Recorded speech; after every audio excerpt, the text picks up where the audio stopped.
Hey, yo, welcome back to another thrilling episode of In Madness Pod number 118 with your boys, a very hungover Shawn the Butcher and my man, Vertebrae33. What's up? What's going on, Shawn? I'm wide awake. I'm ready to go. I'm jacked up on a whole bunch of coffee. Fireworks are still going off in my brain. Yeah, to quote Dimebag Darrell, I love being drunk. I just hate being hungover. That's a young man's game right there, Shawn. Yeah, but everything has been Jaws themed, I've noticed, not only on this podcast, but just like the world in general. I wore my Jaws shirt to a party and everyone was like, "Oh, do you know this the 50th anniversary?" It's like, that's why I'm wearing the shirt. But it's been on like TV and I've been watching it and you've been watching it. And then I even moved on to one of the sequels, which we will get into on this episode of Inside Madness, our new branding for our quote unquote 0.5 episodes, the episode in between films. Thank you very much if you joined us for Jaws for these last 2 weeks. We have another movie coming up for you right after this that was voted on by the In Madness Psychopaths. And if anytime we set up these voting polls, they are always available for the premiere podcast, In Madness Pod, on all of our socials at In Madness Pod, inmadnesspod@gmail.com. We have some mails in the mail sack. But I don't think we're going to get to that this episode. Maybe for the Inside Madness. Oh, maybe we'll have time. I don't know. We are inmadnesspod@gmail.com. Make sure you check us out on YouTube. Like, subscribe, comment, give us the 5-star reviews. Check out the In Madness Spotify playlist, which continues to grow. So I sent you a song after we had done the episode for Jaws. I don't even know how the song came up. I don't know how I found it. Maybe just dicking around on Spotify, and it was the name of the band. I'm pulling it up right here. Was the Lipstick Boys, and the song Alex Kintner. Yeah.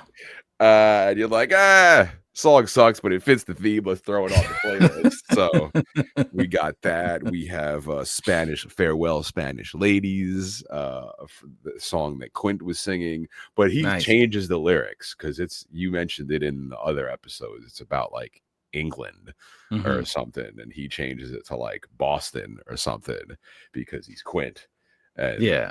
So I'm sure that's how it works with those kind of songs. That they're just handed down over time. It's not like somebody's reading the lyrics. Yes. So people probably change them to fit their location. You could hear all these great songs on the In Madness Spotify playlist. Happy In Madness Monday. If that's when you're listening, we drop a new episode every single week.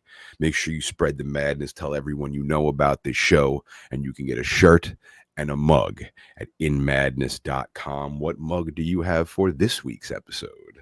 So I have, because in between episodes, probably to do Star Wars mug. So this is a Star Wars mug. Oh, cool. From Octu, which is like a planet. Bless you. No problem. Achu, planet Achu in The Last Jedi with the porgs, and there's plenty of water, and then it's an island. So I was like, that's perfect. That kind of fits the vibe. I don't have a Jaws mug still. Maybe one day I'll get one. But now, Shawn, we've done the movie, so it's anticlimactic if I get a Jaws mug. Yeah. Like I build this mug collection sometimes in anticipation of doing a film. I just bought a mug the other day where I was like, "Oh, I'll show it," but not yet. Mortal Kombat mug? No, that'll be around the fall. I think I'll show the other one. But sweet. Everything else good? We're gonna. What do you want to talk about first? So I mean, we ended with Jaws. So let's start with Jaws. You said you had some Jaws things you wanted to discuss. So please, I'm all ears. What did you want to discuss about our Jaws episodes or the movie in general? Our plan was to watch Jaws 2, right? So because we watched Jaws, I decided I mean, they have all the movies on like whatever Hulu. I can't remember Peacock, Peacock. wherever I Yeah. watched it. So I was like, "Fuck it, I'm gonna watch Jaws 2." Mm-hmm. Not even in the same galaxy No. as Jaws. Jaws 2 to sum up, I don't even know if I finished. I know I've seen the whole movie, but when I watched Mm-hmm. it, I realistically don't know if I finished the movie or not. But to Okay. sum up Jaws 2, the story of rich kids sailing around the Mm. water, Yeah. Yeah. rightfully so, being tortured and eaten by a shark. The end. Yeah. I would call this Jaws 2. Who cares? The That should be the sailing. subtitle. That should Yeah. be the subtitle. Who cares? With the big, I took some notes when I watched it. So, firstly, they tried to get Spielberg again, and he was like, I did that. I don't want to do it. They go through some production issues in the beginning. They have a director attached to it. It starts falling apart with that director. In the middle of all of this, there's a point where Spielberg thinks about coming back if they're going to change the script. And then he kind of decides not to. We get back Roy Scheider as the police chief Brody, right? We get Lorraine Gary as his wife, who not only shows up this time, but then will show up 2 films later again. Murray Hamilton is back as Mayor Larry Vaughn. So that's the main returning cast. We do get a score by John Williams.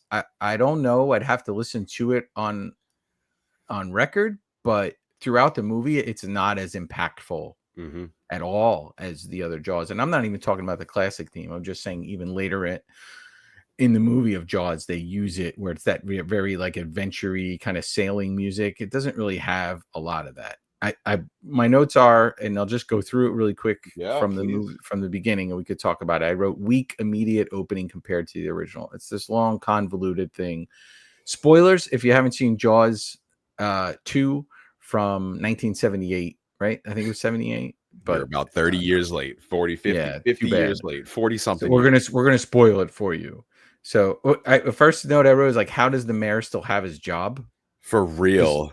Mayor of like Shark City. this guy's no good. Then I wrote these teenagers are so annoying. Oh So my right away god. we've got very annoying teenagers, a director who must have been just in love with sailing because Mhm. there's a lot of like weird little sailing bits.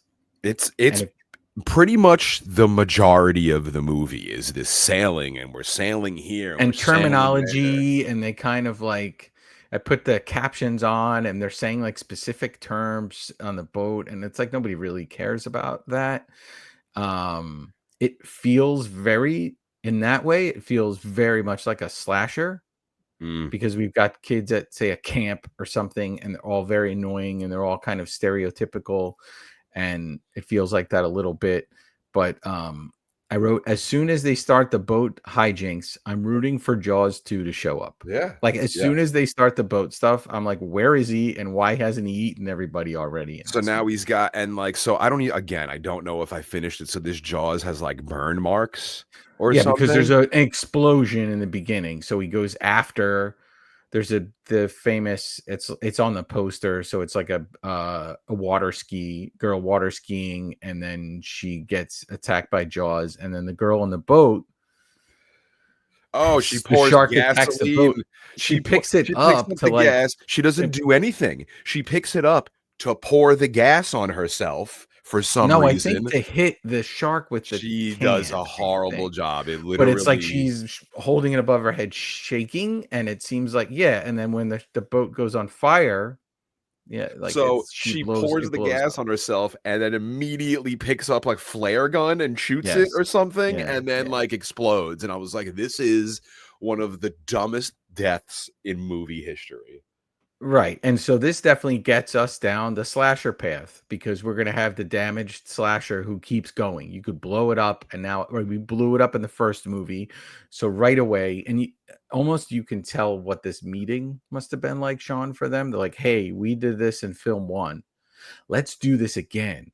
And wouldn't it be funny if at this time there's an explosion at the beginning of the movie, but it doesn't get the shark? He's just burned. Ha Yeah. ha ha. They So blew him this up in is the a first one. separate shark because I know they blew up the first one, but where Yeah. they in this movie, I like, did they allude to the fact that it like this is the same shark and No, we didn't really get him no, the first time, so this no. is But a new shark. we get the family connection later on in these movies as they get even Yeah, sillier. yeah.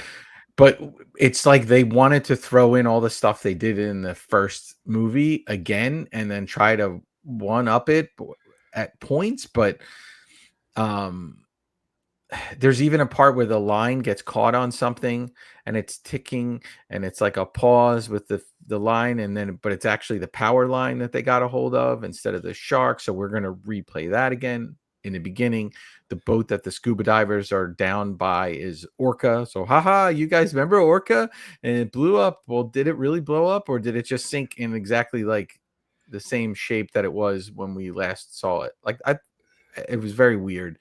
And then they now have, then a dead whale washes up and there's this whole bite radius discussion. And this is what I wrote in my notes. Dead whale, bite radius. This movie is not good. No, who cares? Yeah, it's just so, and they make Brody like this paranoid, like Yeah. he's just out of his mind. But my So like one nobody believes him again, I Shawn. love one of my favorite parts of this movie is he's showing them. So, like in the beginning, these divers and the shark eats the divers, and the camera, he drops his camera, and the camera takes a picture of the shark. And then I like the cool reveal. They're in the dark room, and like Brody's Yeah. looking at the picture, and the liquid's going back and forth. And slowly we get this clear image of a Yeah. shark. And Brody's like, oh, done, problem solved. I'm going to tell them we got another shark. And then he brings the mayor and all of his cronies the shark picture, and they're like looking at it and turning it upside down. And Mhm. they're like, seaweed. And it's like, No. I So love that it's clearly, you can see what it is in the picture, and they're just like, I'm not getting it. so this is where they get very heavy. And oh, do you remember this? So we do get something different. We get a shark observation tower, and he goes nuts and shoots into a crowded beach when there's a school of bluefish out there, right? So we get that. So he's insane. Nobody believes him, even though everything he went through. The scene you're talking about is supposed to kind of replicate that like town hall meeting where we first meet Quint, and we've got the same people there. And oh ha, get it? It's a shark's eye. Remember Quint told us about the shark's eyes and the like doll's eyes, but look, it's on camera. But Quint told him, but nobody else, and now nobody believes him. And then they just fire him, right? They fire him from his job because they don't want to hear it anymore. We also get his son Mike in a life jacket, and I wrote, "Get it?" So lame because oh look, he's in a life jacket floating in the water, right? Who Mm, said he wouldn't put a life jacket anymore? mm. Quint. Like we're just keep doing this over and over again. The shark at the end takes down a helicopter that's in the Yes, water, just pulls yes. a helicopter down. And Shawn, we get to the end, and there's a cable junction, which this doesn't, if you know about something like this doesn't make any sense to me, where you would have this man-made island full of a bunch of electrical cables and water. This just seems bad. I don't get it. But he's holding on and he gets the shark to bite the cord and electrocute and blow up. And he's not electrocuted himself, even though he's in the same water, and conceivably that water is like splashing up on his little raft that he's in. Unfortunately, a lot of these kids survive. Yeah. Yeah. I Yeah. was not a fan of any of these kids or any of this boating and sailing. And I'm like, enough about the boats already. My God.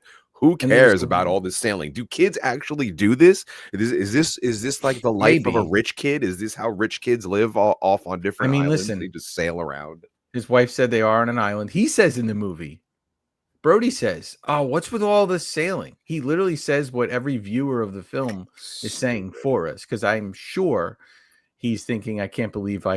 Roy Scheider's like, "I can't believe I said yes to this film, but Hmm. I'm gonna go through with it." But the other thing too is they introduce a girl in the beginning who's the cousin of somebody, and then she just continues to scream for the entire like last 2/3 of this movie, or like what 1/3 of this movie left. She's just screaming nonstop, and that goes nowhere. That whole line of like, oh, you might like Mike, that whole thing. that ends up nowhere. It's not like it even becomes they're just the two of them left on that island, and like they made it. And like 100%, if they're going to do this, we've already taken out Quint. We already don't have Richard Dreyfuss's character inexplicably not showing up with no explanation.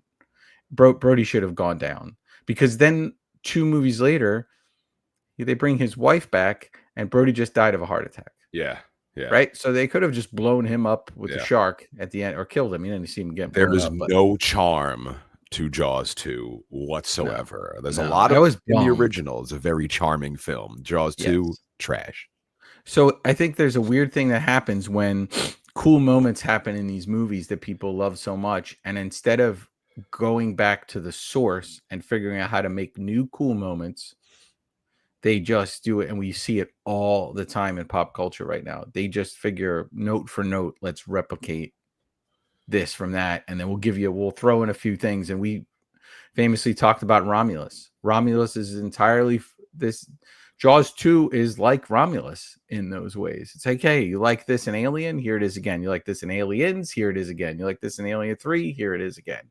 Right? So that's what they do. We're hoping that when they make a sequel to Romulus, they'll crack something new open.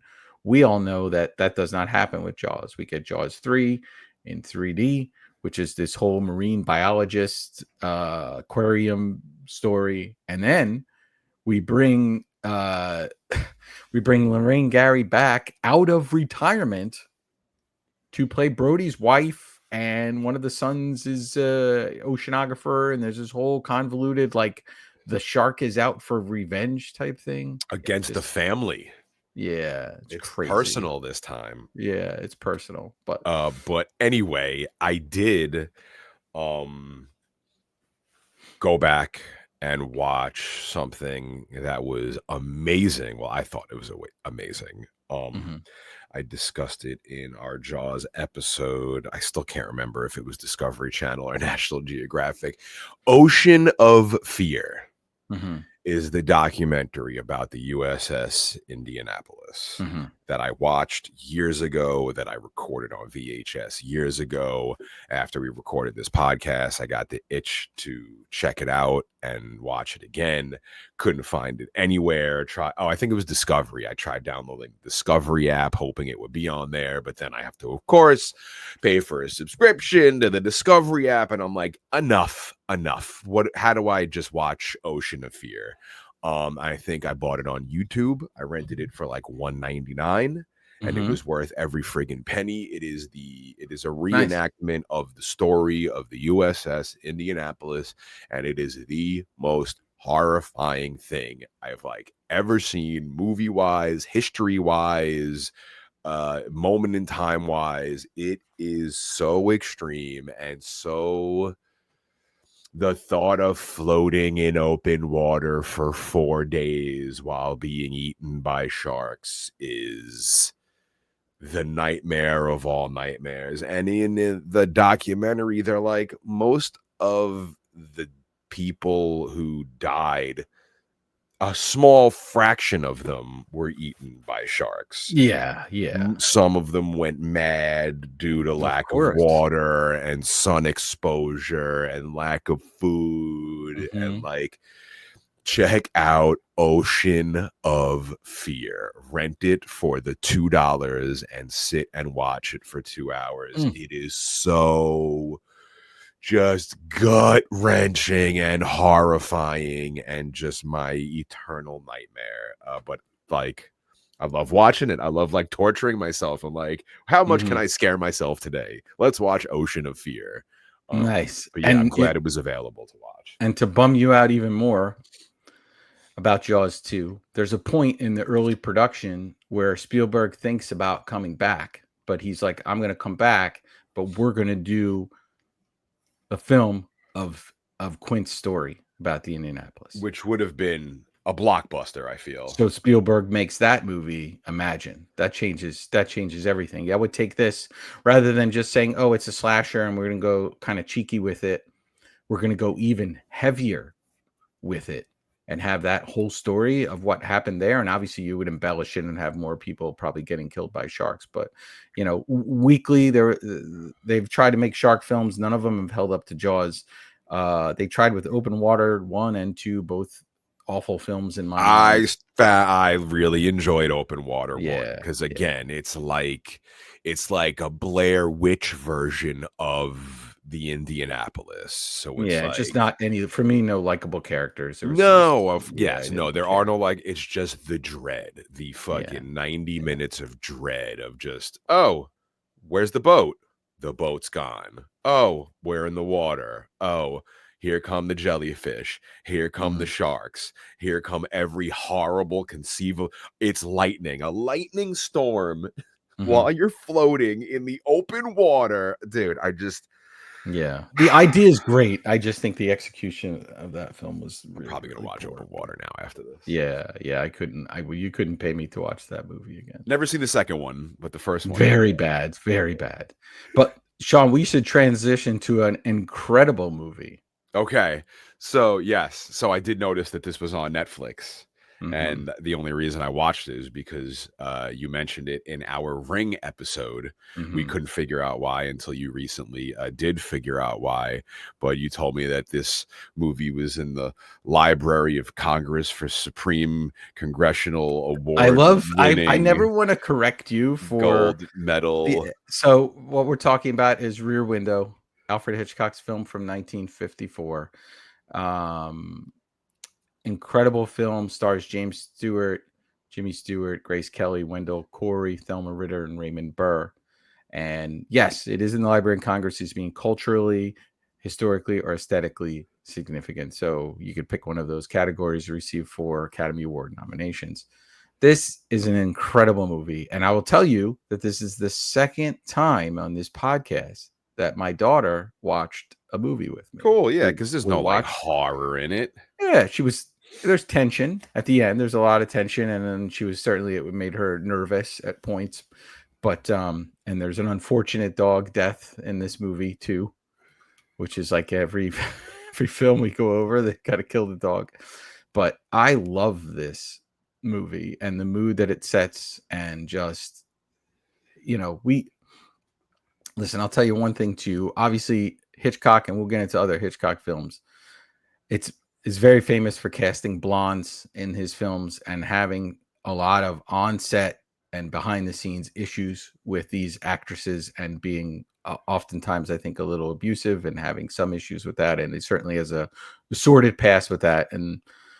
But in this movie, if we just take this movie at face value, we have Grace Kelly, who's a model, right? And there's nothing weak about her. Like, she's literally climbing up a fire escape and across to a window in like high heels and like sneaking into some dude's apartment, like, and the other lady, his nurse. So if you back up, if you've never seen it, essentially Jimmy Stewart is a photographer, kind of like not just like I'll photograph your kids. He's going to war-torn countries, and he's like a correspondent, right? So he's a big deal. He's well known. His girlfriend is a famous model. She is 25 in this movie. He is 46. So conceivably Kind of looks like it. Yeah. they're kind of 21 years apart. And he broke his leg and he's stuck in his apartment. And all he has to look at is the people out the window and the neighbors. And it's during a heat wave. So everyone's got their windows open. Nobody has any screens and the windows are wide open. So he's watching all the activities between a pianist and a ballerina, some artsy neighbor, and they build this incredible set with all the buildings across it. And it's just, you don't leave that apartment, the entire movie. You're seeing everything from that view. So it's very groundbreaking in that way, and incredibly filmed. And the pacing is probably for modern times at points in the beginning a little bit slow, because there's a lot of dialogue that I think they wouldn't do now. But that being said, I think by the time it builds to kind of the ultimate intention of it, it's like we have that framework set already. But I thought what'd it you was think? okay. I enjoyed it. I enjoyed the set work and how like it was like you're just going from window to window and you're seeing what each person's doing and you're getting acclimated with this neighbor and I just the fucking the old timey acting. Hey, honey, they all have like this, like they're all Oh, see, I didn't see that lyrics. at all in this Oh, I movie. just like I Jimmy didn't see it at Stewart. all. Like his Yeah. delivery is just, But hey, that's yeah, his delivery, I Sean. know. That's I him just as was an actor. not. I was like, Yeah. this is all right. I thought it was Yeah. okay. You know, Psycho is the master of puppets of Hitchcock releases, and I watched this and I was like, oh, this is going to be a million times better. It's got the Congressional Well, Purple Heart of Medal of Psycho Honor and has, the yeah. yeah, awards too, but you gotta understand, like, this movie comes out in '54. Yeah. There's nothing like this before. Like, all the stuff you're seeing after where then they Yes. take a monster and add some gobbledygook on top or have some, metal soundtrack behind it as the guy's running up the hallway. He's doing this with less, you know what I Yeah. mean? Like, he is, you know, crawling so other people can run, so to Yeah. speak. Like, this is the framework for that. So I think this is certainly a baked in. Maybe it's not everybody's cup of tea, and it's certainly more baked in. But the acting, Grace Kelly does an incredible job. She The lady does who great, plays and the I love nurse. his doctor, his Maybe you nurse. just don't like Jimmy Stewart's And voice. he did kind of like annoy But me. that's his voice. Like, he does Yeah. that in A Wonderful Life, like that. Oh, Mary, that kind of thing. I Like, just feel like that's his old-timey delivery. acting, like, they all have this, like, delivery where it's like, nobody talks like maybe they did talk like that in the '50s. I wasn't there. I don't friggin' know, but, like, Mhm. it's not just, like, it seems not human, but again, like Well, I'll say this. I will say that when you watch movies from the '90s, you yeah, watch slasher movies, yeah, and they take what people supposedly talk like at that time, uh-huh, and nobody talk like that. yeah, It's like to the extreme. Look at how these kids in Jaws 2 were talking. yeah. Nobody talk like that. This No, my whole, like, it's all ramped up for movies, right? So you get the punk rock kid in movies in the '80s and '90s, and he's so uber punk rock, and he says these sad things and whatever.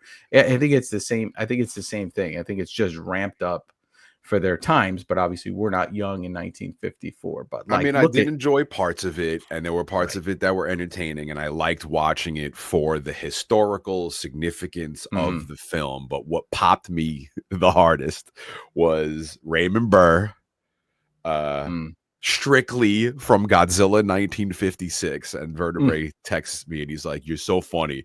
You say he's the guy from Godzilla. He was a multi-million-dollar famous actor before any of that happened." And I'm like, "No, he was in Godzilla, and I only I know love that it. he was I Perry love it. Mason because every time I would watch Godzilla, mother would go, 'Oh, that's Perry Mason. Do you know Perry Mason?' I'm like, 'The Ozzy song guy?'" Mm. Oh, geez.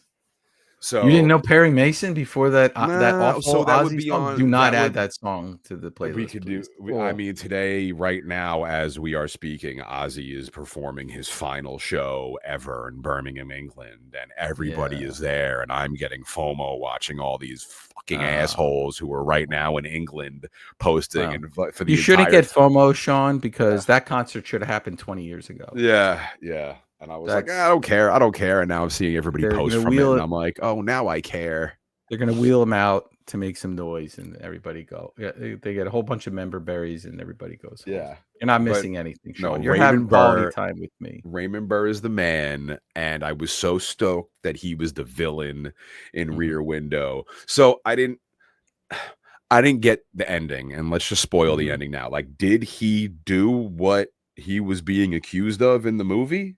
100%. He did. Okay, Yeah, because in the yeah. The Simpsons dog was episode, sniffing around. Hold yes. hold on. The dog was sniffing around, and that's why the dog got right. He got too literally, the cop lays it out at the end. Mhm. He said the dog got too close and blah blah blah to what he was doing. He left parts of her, he cut her up and left parts of her all over the place. Mhm. You even see him with the saw and the stuff. He's like wrapping it up, and he has that trunk that's wrapped in the rope. So all of that happened. Nobody, listen, in classic horror movie fashion, nobody believes, they're just thinking, hey, Cagney's just in his apartment here, why did I say Cagney? Like James Cagney, Jimmy Stewart is in his apartment here, and he's just going crazy, stir crazy, and making it all up. But at the end, and he falls in the building, and he breaks his other leg, which you could see coming when it happened. Um, Yeah. So all of that happened. He was 100% correct in that. So in the Simpsons episode, which is Mhm. how I originally know about this Rear Window movie, because they did like a mock-up where it's summer and Bart breaks his leg and then he's stuck inside the whole summer, and now he gets like crazy and he's writing plays in his room and he's spying on Flanders, and there's this whole like Flanders murdered his wife.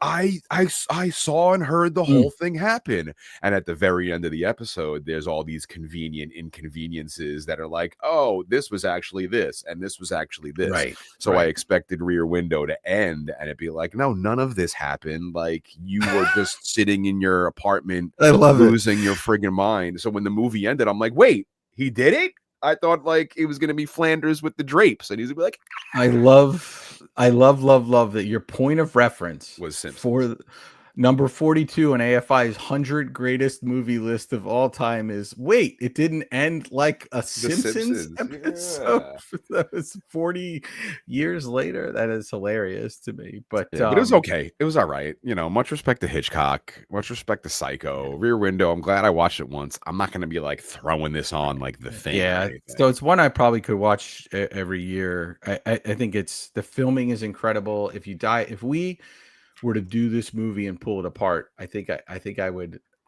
be able to peel layers back of the onion and get you more into it, because Maybe. there's so many film techniques and stuff that are in there that are just incredible, and just the shots that he uses that people emulate for years to come. But I think they did a remake of this. I did not see the remake of this. Generally, Hitchcock film remakes are not very good at all. So, but I love it. I love that your inroads to this film, much like my young daughter, was a Simpsons episode. So you guys have that in common. And Raymond Burr, Godzilla's Raymond Burr. Right. Although I think she liked the movie more than you. I'm not sure. I mean, mate, I was okay. I didn't hate the movie. I was just like, Right. where's Norman? Where's the twist? Where's the oh my god? Yeah, but he's not. Hitchcock is not M. Night Shyamalan. You know what I mean? Like he's yeah. There's not a twist all the time. It's just But if you're only sort of, you know, like if you're not a Hitchcock guy, you know, in that way, like Vertigo and stuff is an incredible movie. There's, you know, what is it? The one on the train is a really good movie. The pacing is definitely going to get people. Absolutely, because it's a talkie at parts, but you know how much I love the talkie. The only thing this thing is missing for me is some extra investigative bits. We get some from the detective, Shawn, right? He does some investigation, but he's just verbalizing it. We don't get a shot of him doing some research. So all we needed was a little bit of research, and then I think this puts it over the top for me.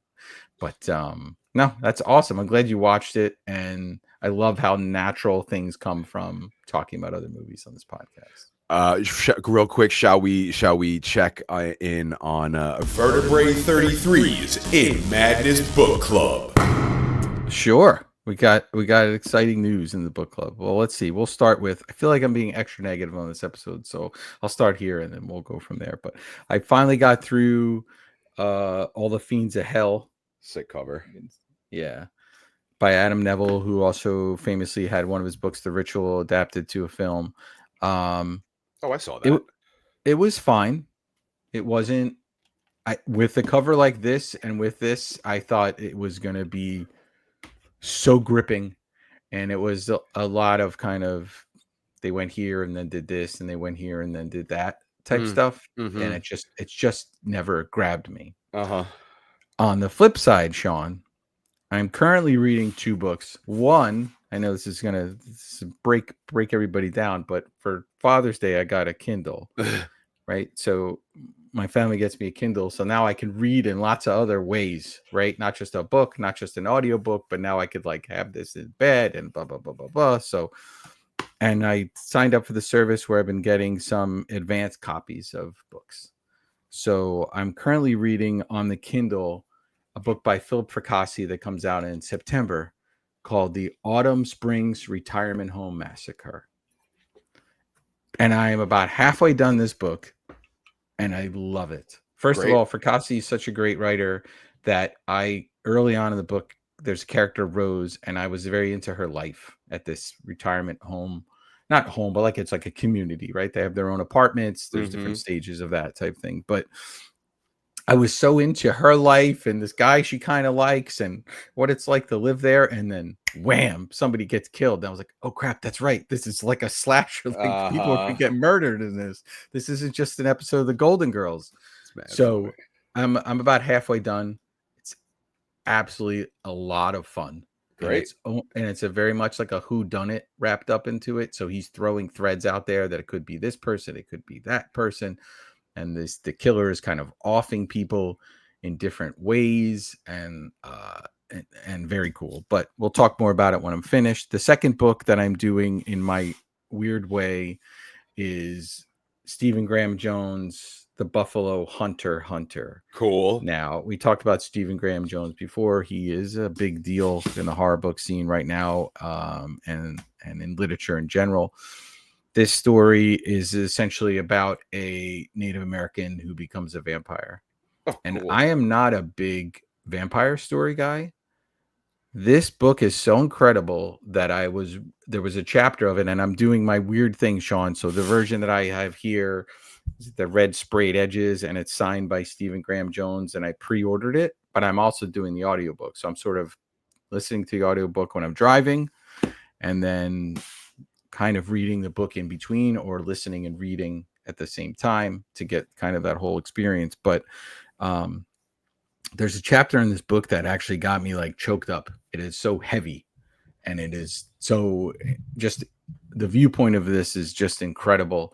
And it's a historical fiction, so it's gonna put a lot of stuff in there about Native Americans and what we've actually done to them as a people in different situations. But he's going after, essentially the synopsis would be, he's going after people who slaughter buffalo, and if you don't know this, that they would just slaughter the buffalo, skin them, eat the tongues, and just leave the rest of it there. And for a Native American, he's a Blackfeet Native American in the book, and so is Stephen Graham Jones. That's awful, right? You could feed an entire family on that meat. I feel like that's what they did in Prey. Yeah. So, and they leave the kind of the humps there famously to rot away. And so, but I'm about halfway done this book, and it's just like, I don't want it to end. If this doesn't get attempted to be adapted to something, I will be very, very surprised. There are things in this book that like just have never been done before. And like I said, I'm not a big vampire person. Like, I know we did Nosferatu, I read Dracula. This is also written in the standpoint of it's like a flashback and it's journal entries. So it's written very much like Dracula in that way. But Cool. And I never got into kind of the Anne Rice books and all of that. And this is a dirty, grimy, gross book about a vampire, and I think you would love it because Sounds it's a cool. different take off of that, and it makes you stop and think. I've had to Google a couple of words in it already that I didn't know, but long story short, if you don't know who Stephen Graham Jones is, you need to get on that. The last one we did, the Indian Lake trilogy that I did, was really, really great. Halfway done this book, and I'm living in this world. It's fantastic. Sick.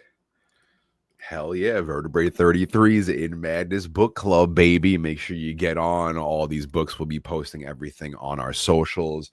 Is that all you have for our Inside Madness episode? I think so. I mean, we could do mail next time, or do you want to do let's mail do next? mail We'll next time because okay, we'll do it next time. We'll just highlight everybody with what our next movie is in case everybody forgot. But before that, I want to say rest in peace to Michael Madsen, who recently passed away. I have some very cool Michael Madsen, a very cool Michael Madsen story. I can share it. However, I feel like there's a better opportunity to share this movie when we are actually covering a movie that has Michael Madsen in it. So live right here on the podcast, I would like to propose that after our next movie and after our next Inside Madness, we can discuss later. You don't have to tell your thoughts now, but we haven't dipped our toe into the Tarantino pool yet. Okay. And I feel like what better time than the present, or than 3 weeks from now when we finish our next movie and then do the next Inside Madness and dip in the mail sack. And then after that, depending on what the In Madness judges think, I think us covering a Tarantino movie should be in the cards 100% for Michael Madsen, strictly so I could just tell this cool story. Okay, I'm down. Yeah. So there you go. Potentially. However, next week, it just showed up on my doorstep. What is that? What was that? That is Mortal Kombat, the greatest intro for a song or a soundtrack ever. Oh God. Yeah, it's going to be added to the In Madness playlist as of next week when we get into the movie, which just showed up on my doorstep in Blu-ray DVD fashion. I've always wanted to own this movie. It has been on every streaming service since the day it came out. Now that we're going to cover it, nowhere to be found. Can't find it anywhere. No, it's on no streaming services anywhere. No good. So I just purchased it and now voted by the In Madness family from our voting poll that we put up a couple weeks ago. Jaws 50th anniversary sort of got in the way of the process, but now that Jaws is completed, we will dip into the fan voted movie for our next episode. 2 weeks of Mortal Kombat, one of my favorite movies like ever. And when we did our what are your favorite worst movies episode for one of our 0.5s, it was at the top of my list. I know not everybody loves it. However, it is such a good movie. Great practical effects. I feel like it's a great story. There's so many video game adaptations that get done that are so bad. I feel like as a 90s kid, this was the one that was executed properly. So this is going to be your first time seeing this movie? I have never seen the movie. I have never cared for the soundtrack. I have barely ever played the video game. Oh, you're crazy. I don't even know. No, so this is completely out of, you're not here gonna we have go. fun. Yeah, you're not gonna have we fun. might have a Turtles incident again. That's what I'm saying. Like, it's as good as Ninja Turtles. Like, it's up there with the classics. Yeah. Please tell me it's better than Ninja Turtles. I mean, it's probably, story-wise, it's probably a lot worse than Ninja Turtles. Ninja Turtles, I feel, had an epic story. The story... Well, this podcast, Shawn, it teaches us things. And we open our minds to different things. You watch movies that you might not have seen before, but you heard about. And, here's case in point. It always seems like it's this way, though. It's never the other way. I got to get a movie on here that you've never, ever seen. Because even when we do one that you've never seen, you're like, no, I actually did see it. I have seen a lot of, I'm like Grandpa Simpson. I have seen a lot of movies. But your stories are always like, I started watching and it stopped, or maybe I never watched the ending, or that type of thing. But I got to get one on. I got to get one on that means as much to me as Turtles and this movie do to you. Yes. Because I know you probably love the characters. There's like Fire Guy and Biofreeze and Ninja Man. Wait, are you talking about Mortal Kombat characters right now? Yeah, Fire Guy and Biofreeze. That's great. That's great. Yeah. So I'm ready. I'm ready to learn. I'm excited to watch it because I've never seen it. Right. So now I can tap in. And I know all the kids have been talking about it a lot, so I'll be finally get to but I wasn't there a remake? Yeah, there was. I saw it's not as good. I saw the remake. It's okay. Not as good as the original, though.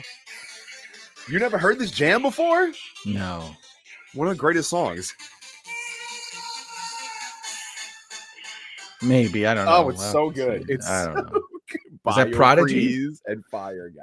But it's Fire Guy, Biofreeze, and then there's like Long Arm Man, and then there's Beefy Boy. I don't know. Man! And with that, I'm excited. Friends, we will see you next week for episode 119. We're doing a video game movie. Have we done any video game movies? No, I don't think we have.